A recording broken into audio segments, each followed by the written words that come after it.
Hello, this is Raphael from Aura Music. I would like to talk a bit about Tandem today. This is a multi-mode CV generator that will be available for VCV and URAC.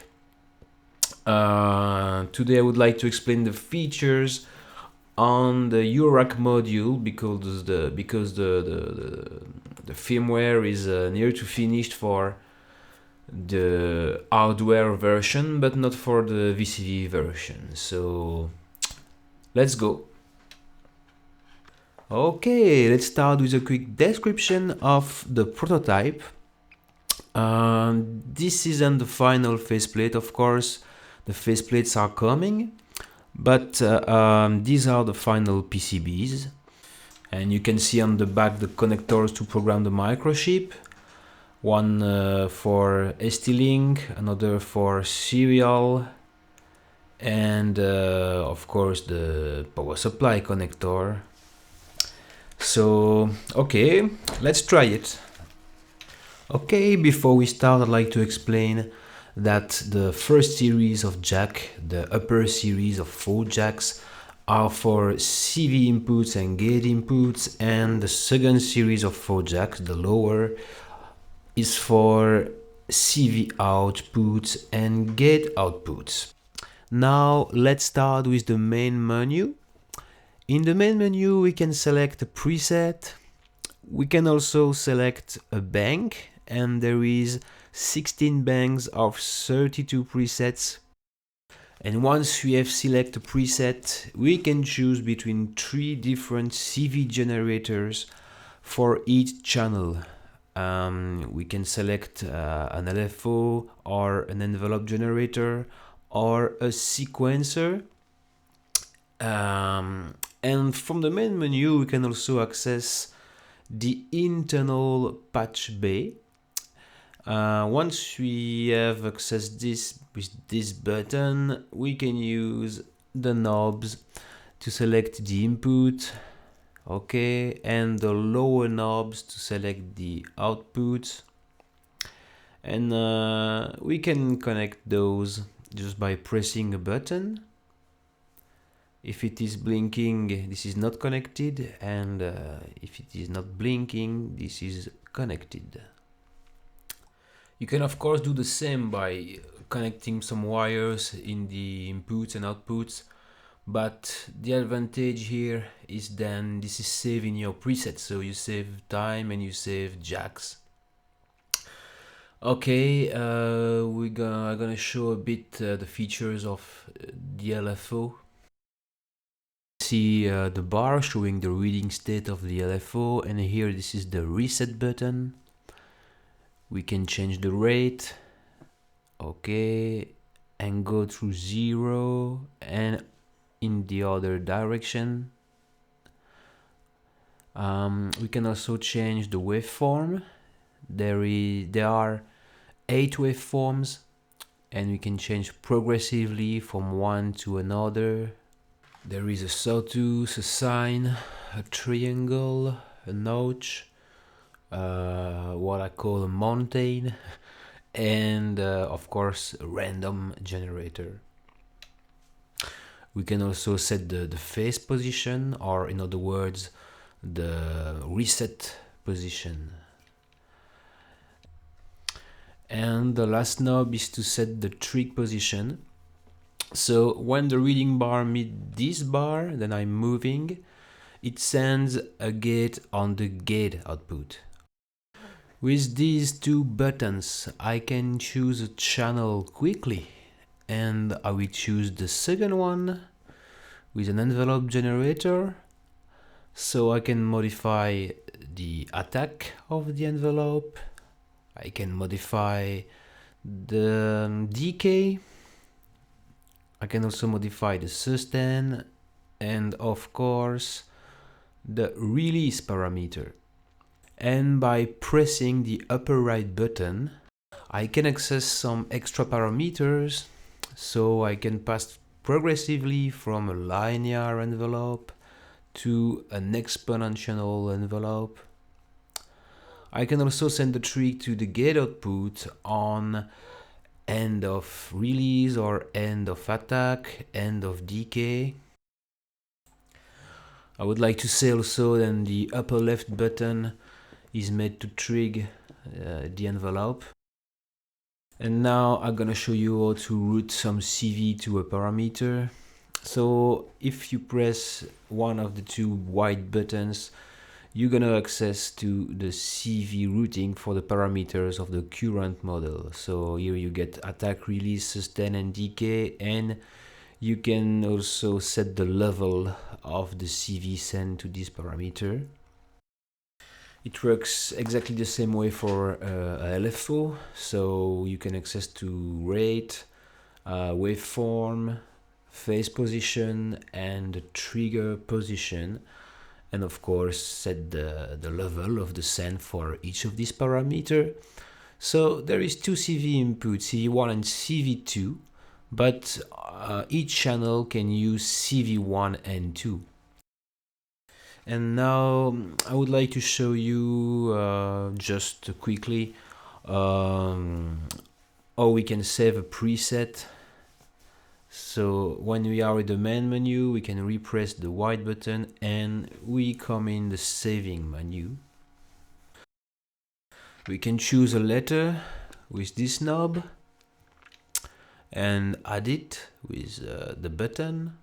So the cursor passes to the next position, and we can move the cursor with this knob. We can also select another preset number and press the white button to save it.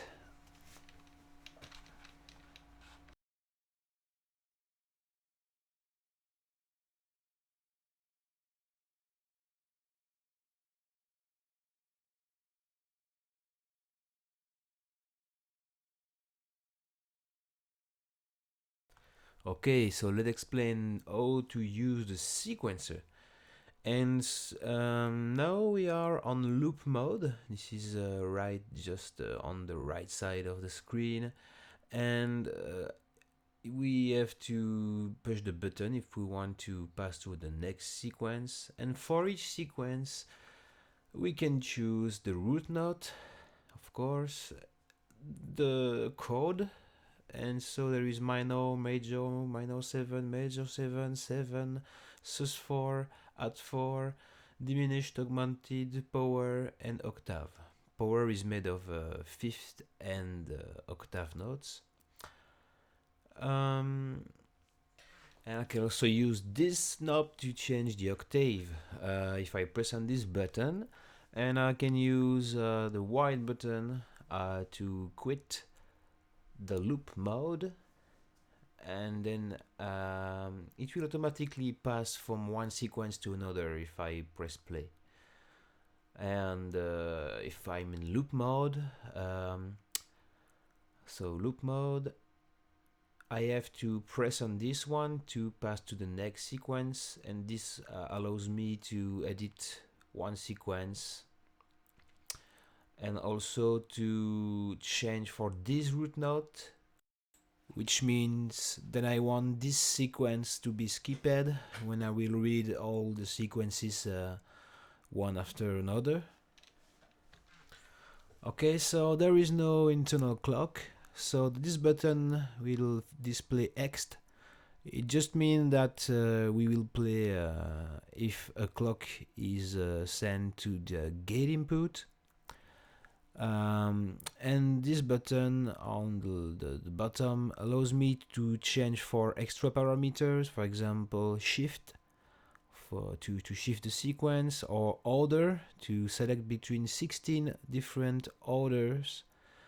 So by combining shifting and the different orders, there is a lot of possibilities. And of course we can also change the length of the sequence from 1 to 16 steps, and also how many times the sequence will be repeated. And if we quit the loop mode and read the sequences one after another, this one will be read 2 times, And then we can change easily for another one by pressing this button. So the second one will be read 4 times, this one 3 times, this one let's say 2 times. Okay, I will change for the others.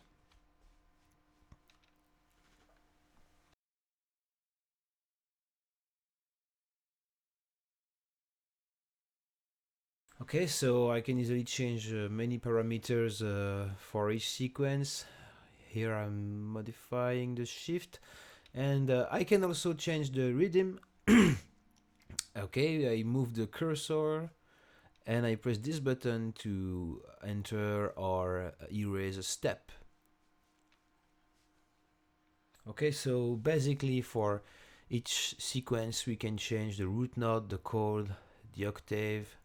We can shift the sequence, we can select the order, we can change the length, and also modify the rhythm. And okay, so this red wire will receive the clock, and we're gonna play a bit a sequence, and this one is sending a gate, and the CV in is used to reset. But we can do this also with the button. I will show how. So first I play and send the clock, so it is running, and if I press it stop but keep the same position, and if I press a long moment it will stop and reset to 0. And now if I quit the loop mode, it will pass automatically from one sequence to another as explained before. And for some patterns you can see that there is one long bar. This means that this sequence is in random mode, so the node that is chosen from the code is randomly chosen.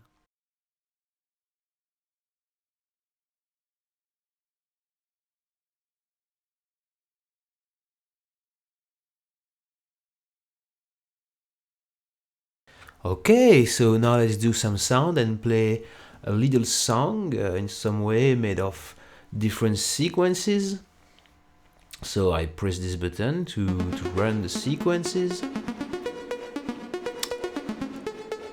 And let's see what happens if I want to edit one sequence. I just have to press the loop button, and then I can change all the parameters, and I have explained before. So we have order,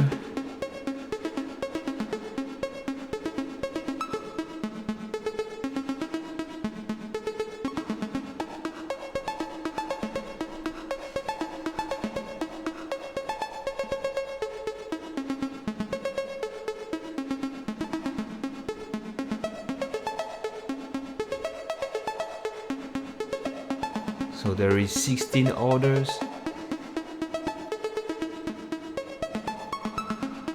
I love this one.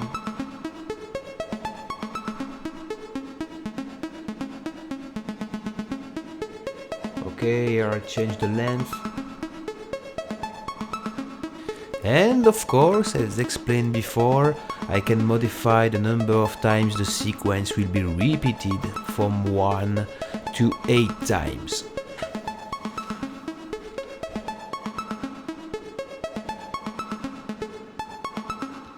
We can shift the sequence.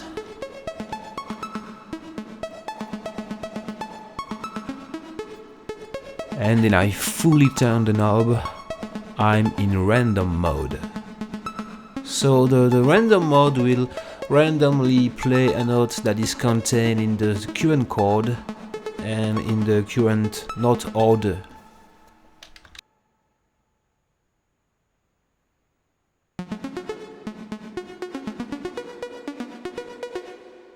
Okay, so the second channel of Tandem is controlling the VCA of the synth voice that we are listening at. And if we want to access to the ADSR setting, we have to quit the sequencer, and so we go into the main menu and then select the second channel to set the envelope generator.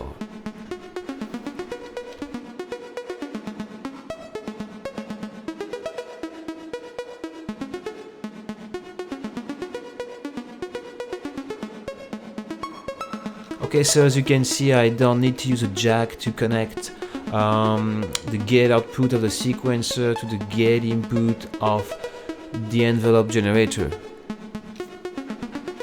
So yes, we can easily patch something, and this is directly effective, just like this.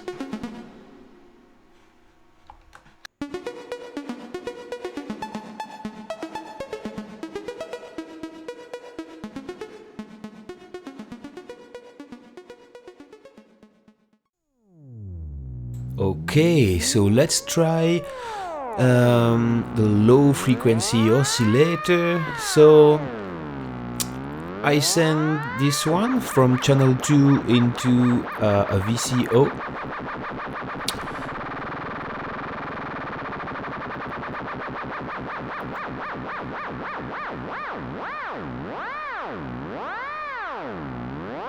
And the input of this VCO, this is the black wavetable VCO from Erika Synth. The wave CV input to modulate the pitch is inverted, and this is why the behavior of the VCO is inverted in this video.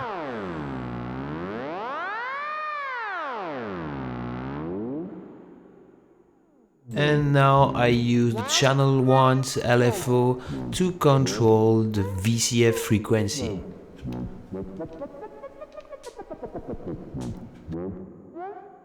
And one feature that I don't have shown before is then we can synchronize the two LFOs by pressing this button on channel 2. And so the second LFO is synchronized on the first one. And then you can shift one LFO from another using the phase parameter.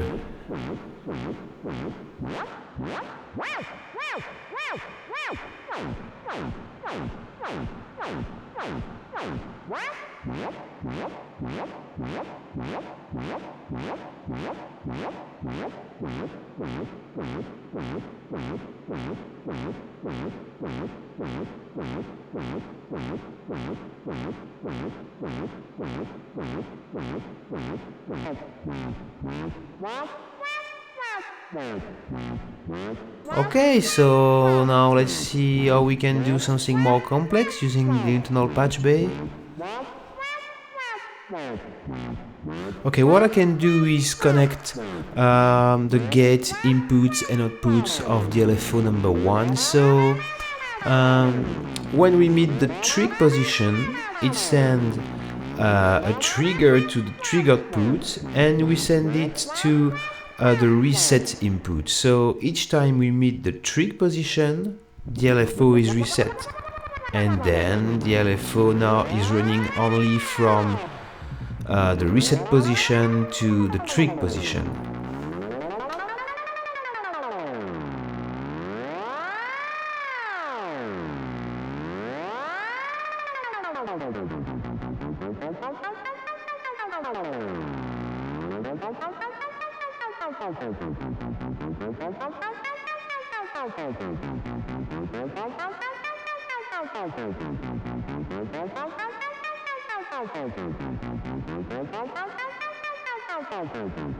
Okay, now to get something a bit funnier, we're gonna send some CV to the trigger position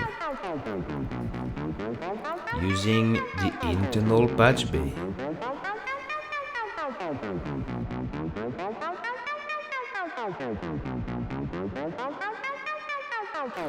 By doing this, we change the part length that we are reading from the LFO.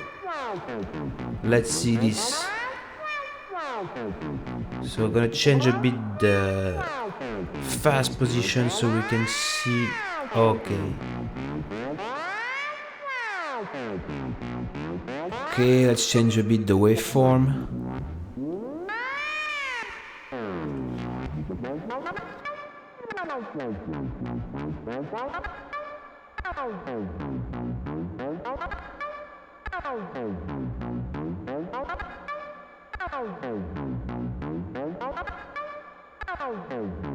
And the last thing we're gonna do which the LFO is controlling the waveform from a CV signal.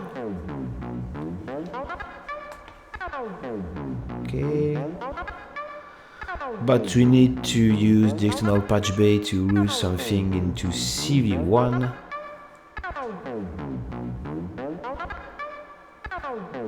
Like this.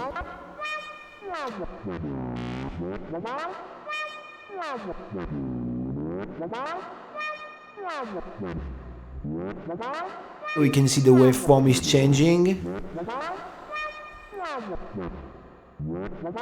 We're gonna tweak a bit the knobs and see what happens. This was the last example for this video. And the last steps for Tandem is to assemble 3 more units when I will receive the final faceplates. Once this is done, I will ask to some users to create presets, factory presets, and